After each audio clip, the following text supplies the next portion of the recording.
Bonjour chers amis, parlons des problèmes de l'Opel Corsa D. La quatrième génération de l'Opel Corsa est commercialisée depuis 2004 sous le nom d'Opel Corsa D. Elle n'a pas été entièrement repensée, mais elle est en partie basée sur la Fiat Punto. La longueur extérieure a augmenté de 38,1 cm et atteint près de 4 mètres. Avec son apparence soignée et son intérieur de qualité, elle est plus avancée que ses prédécesseurs et offre plus d'espace, de confort et de raffinement. L'Opel Corsa D est facile à conduire et à manœuvrer, ce qui est essentiel en ville. L'Opel Corsa D est disponible en 3 et 5 portes et les deux sont belles.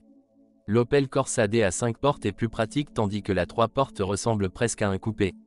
En 2007, l'Opel Corsa était la petite voiture la plus vendue. Le moteur le plus faible de l'Opel Corsa D est un moteur essence 3 cylindres 1,0 de 60 chevaux et une consommation de carburant de seulement 5,6 litres au 100 km. Tous les autres moteurs sont des 4 cylindres, 1,2 et 1,4 moteurs essence.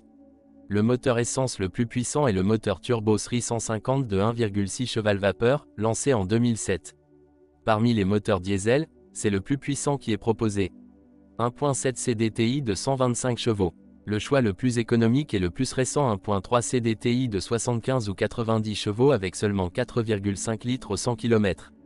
Depuis 2009, un moteur 1.3 CDTI EcoFlex est disponible avec une consommation de carburant de seulement 3,7 litres au 100 km.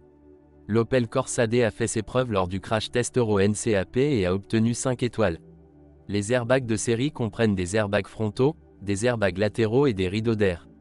L'équipement de série comprend également un lecteur CD, une direction assistée, un verrouillage centralisé et l'ABS.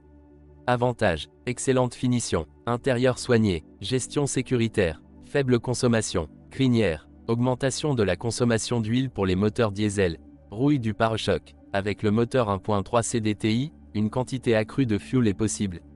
Un petit coffre, volant au ralenti. Avec le moteur diesel, il y a une erreur lors du changement de vitesse sur la transmission manuelle. Problème d'embrayage avec les moteurs 1.2. Trop de reflets du tableau de bord dans le pare-brise. Conduite bruyante à des vitesses élevées. Un capteur de débit d'air défectueux peut entraîner un fonctionnement médiocre et irrégulier du moteur.